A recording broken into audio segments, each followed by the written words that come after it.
January lasted forever. Another week down. That was a mess. Thanks for tuning in to Midwest Montana. We just picked up a very important package. This week, we got up to some Montana sightseeing and finally got to try fry bread. We are hitting the road today. And we took a little trip out west to explore some land. What happens next? I'll never tell. XOXO.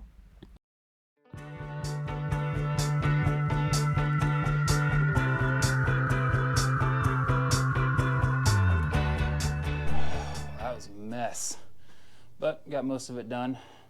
Went and left some of this because I still need some lights in here, so those are just gonna have to stay for a little bit. Betsy just texted me and said she got me some warm lunch from town, so I'm gonna walk out there and go get some food, get some fresh air. Oh, I should be wearing a mask, to be honest. In Montana, sometimes a hot lunch means Subway. It's one of 4 restaurants we have in town.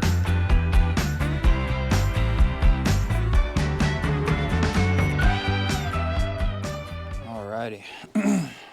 Well, that's been fun. Spent the last couple hours pulling all the staples and all the little brad nails and stuff out of the ceiling that was holding all the tile up.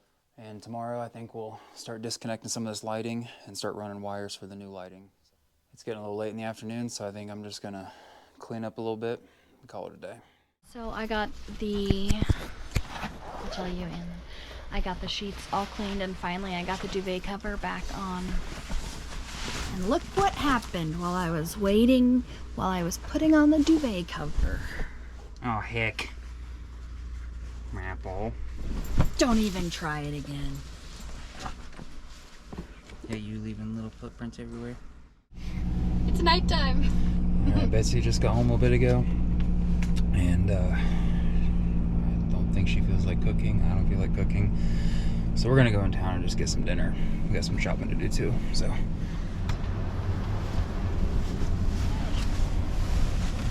Well, we struck out. I was looking for some britches. Didn't have my size, so just have to order them. Let's go eat. Happy Wednesday. It is like 30 degrees, so it's super warm. Maple doesn't have to wear a coat to go outside. I'm just working from home this morning. And yeah, I'm just really happy because it's gonna be a good day. It's gonna be warm. It's gonna be awesome. What are you doing, Maple? Looking outside? Just gonna spend the day protecting the citizens of Montana from harmful air pollution, so. Welcome back. I'm back in the store today. Spent all day yesterday running wires and getting all that stuff figured out. So now that we're insulating, I really need to assess some of the issues here, like this door. We insulated this wall, but this door is just an old hollow core door. I'm not even sure that it's an exterior door. So yeah, we'll start tearing this one out and getting ready to put in the new one.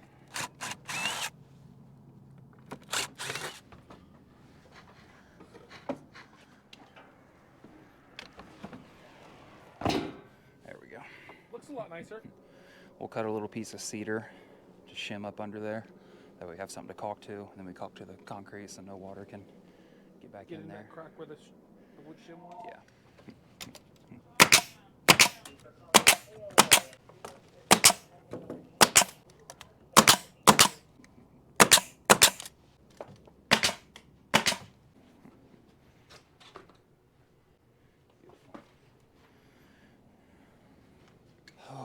All right. It's quite an afternoon. I've been putting insulation in the ceiling, which is zero fun. Heck. Doing insulation in general is no fun, but especially in a ceiling, because it's just raining down on you. Now, luckily, there's a bunch of sleepers and stuff up here, and these little furring strips that are kind of holding everything in place while I'm putting it all up. But we only had about 3 bags of it, so we need 3 more. John's gonna run into Billings probably today or tomorrow and grab the rest of what we need. So I need to get this all insulated so I can start hanging cedar on the ceiling and start doing trim, because all of this stuff has to get pushed back to that wall so we can do flooring and all that good stuff too. Meanwhile, the good stuff in the camper comes at mealtime. I recently switched over to a rice cooker, and it's so easy to make rice at home in a pot, but I just make it so often, and this has been such a time saver. It does not mean that I can skip rinsing the rice. I generally rinse my rice 3 times. See all the starch that's collected after you rinse it? I rinse until the water runs clear when it's in the pot, then just turn on the rice cooker and get to work doing all the other prep. I originally was gonna make ramen, but I realized I only had 1 pack of noodles, so I just switched over to pork meatballs and some veg over rice. So here I'm just prepping some of the veg that we had left over, some potatoes, bell pepper, obvi, garlic, onion, ginger, you know me. So just because I don't enjoy spicy food does not mean I don't enjoy spices. So I'm putting on garlic powder, coriander, onion powder, paprika and everything. And then of course, S&P, as always.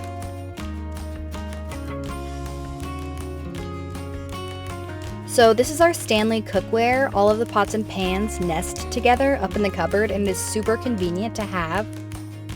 We actually bought the set to van camp, but it has worked out great for this as well.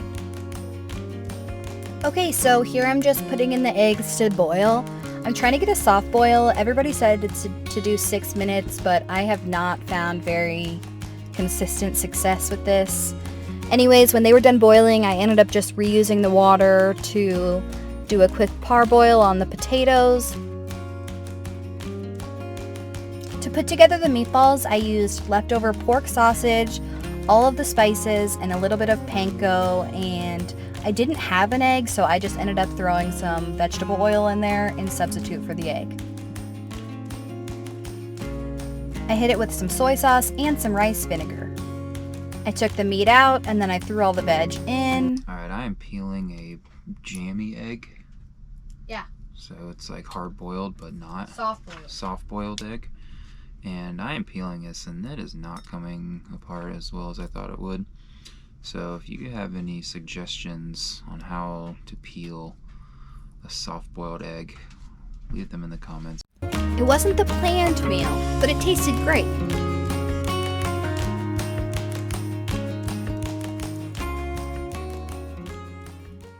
Alright, good morning.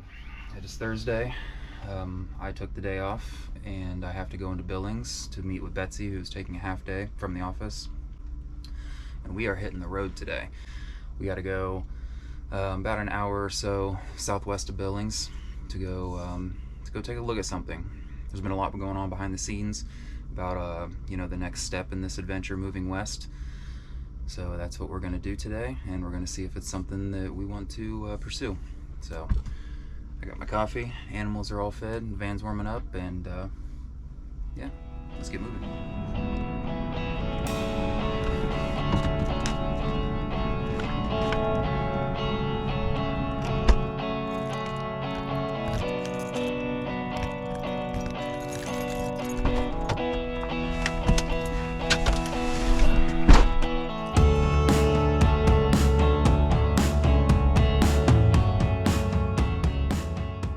So we just picked up a very important package.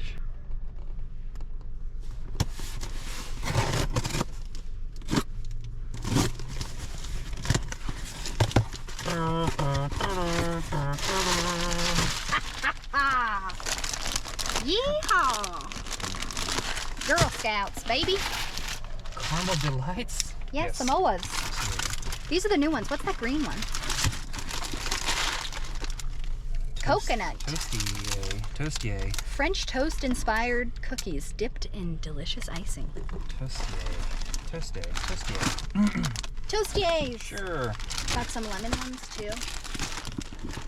And the Tin Mints, man. Ah yes, the Tin Mints. 3 Samoas. I want these. I'm gonna get that. And get some Caramel Delights, more commonly known as samosas. And it's gonna be a perfect road fuel for us to hit the road and go check this thing out. Samoas. Samosas are the Indian food. Steam fricked. The cookies kept us fueled up for a beautiful drive. We've been wanting to put down roots, and so we've been looking into our options out here. But it's hard not to fall in love with every landscape. Well, it's a beautiful day. Ooh, very close. Let's change that. It's a beautiful day here at the KOA. We have some people moving in, moving out. And I think that we are gonna go on a little adventure. Alright, it was a beautiful Saturday here, and we took a little trip to the Little Bighorn Battlefield monument. So we're gonna go check this place out. It looks like there's like a little gallery visitor center, so we're gonna check that out and then walk the grounds a little bit. As a veteran, I have a lifetime access pass to national parks and monuments, and so we got in for free too. Little Bighorn is memorialized as a major but momentary victory for the tribes against the 7th Cavalry. It's also known as Custer's Last Stand. He kind of looks like Tom Townsend, right? Yeah, I can see it. The small visitor center is being torn down and reconstructed starting next month, but the inside still told the story of colonization diminishing the native way of life. I was particularly haunted after reading of the white men's bison killing spree, specifically because it was the main source of food for Native American tribes, so if they took out the bison, they could take out the people.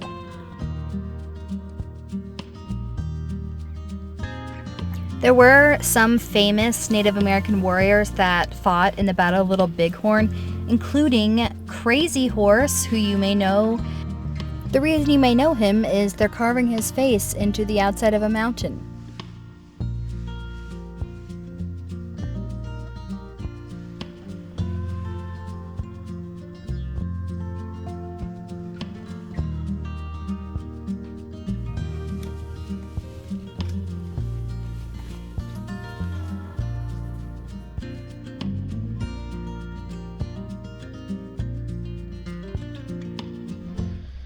Well, that was pretty cool.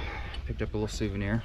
I always try to spend a little money in these places, especially those are, you know, the actual history of the country. Support them a little bit. So Support parks. I'm gonna go drop this thing off in the car. We're gonna walk the grounds a little bit. They exhumated the bodies No, onto the mound. It's kind of hard to see, but there's just a gang of little wild turkeys over there. So, disclaimer, they're not picking the bodies. They moved the bodies, they exhumed them up to the mound.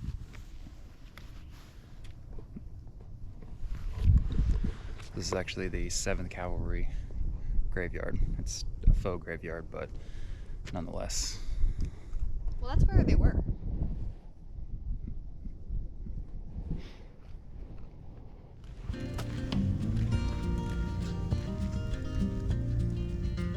The battle took place over about a 5-mile region in Crow Agency outside of Hardin, Montana. It was incredible to compare the depiction to the actual landscape and see how little had actually changed.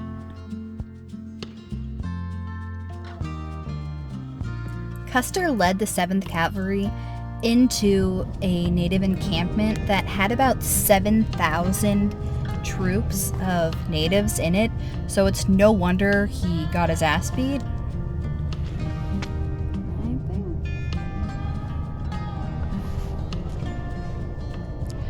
They got beat bad. This has been pretty sweet. We're actually at the end of the trail. It's a 5-mile drive up here to basically kind of where the battle started. And then a 45-minute self-guided trail loop around it So from here. maybe we're gonna get back in the car and start heading back towards the front gate and check out the Last Stand Battlefield.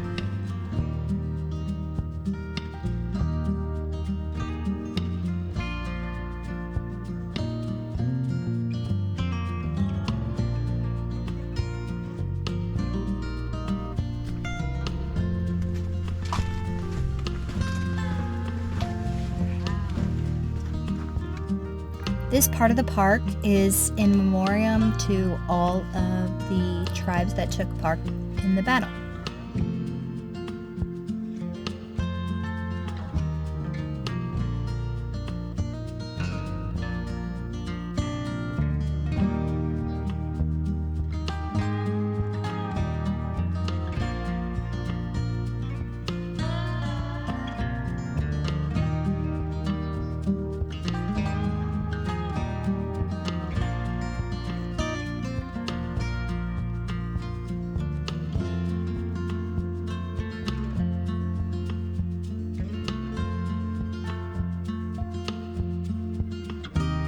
And this little area here is a memorial for all of the horses from the 7th Cavalry that died during Custer's last stand.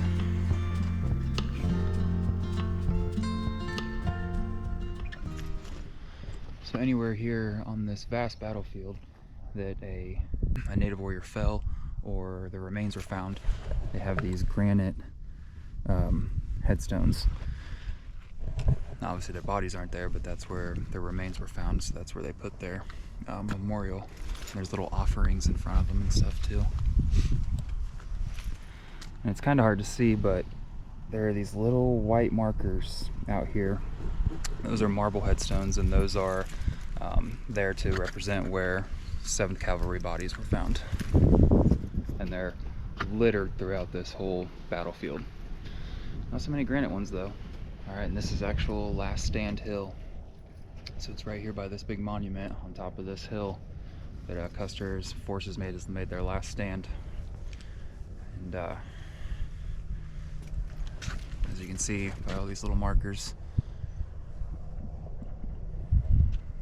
didn't go so well for them. It's remarkable how unchanged the landscape is over the last 100 years. And all these little plaques, they really do give you quite a vivid insight to what this battle was like.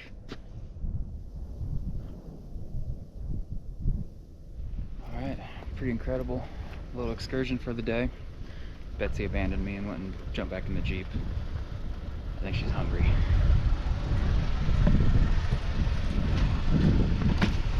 Hi. Are you hungry? Yeah, I started feeling a little woozy. Okay. Let's go get some food. Alright, we're gonna come over here to the Custer Battlefield Trading Post. It's supposed to have a really nice cafe, so we're gonna go check it out. He goes up with fry bread.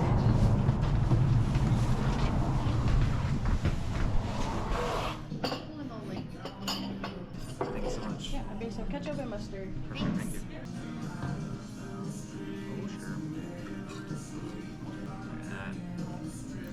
So right across the street from the battlefield, we're back on Crow Agency and into this delicious restaurant where I had the best fry bread served up with honey, and I had it with soup. Buzz ended up getting a bison burger.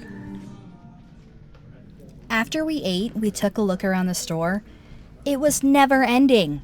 Wow, there was so much stuff in here. Definitely a cool stop if you're in the area, especially if you stop into the battlefield. This is a perfect place to stop, you know, bathroom break, have a snack, buy some real native art, native history.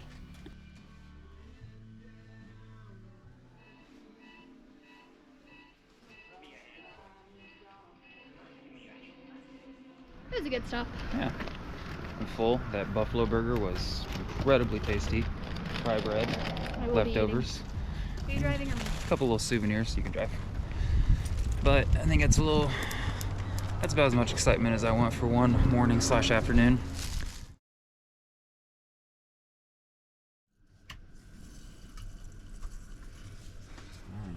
Cheers, mate.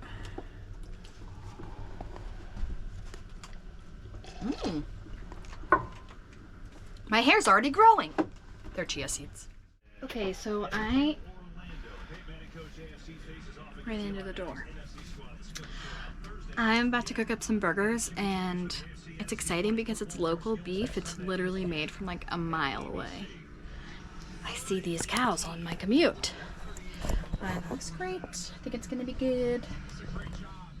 Alright, well that's pretty much going to do it for us this week. It's been a long week. Got a lot going on in the store. I'm getting that renovation you know, completed and whatnot.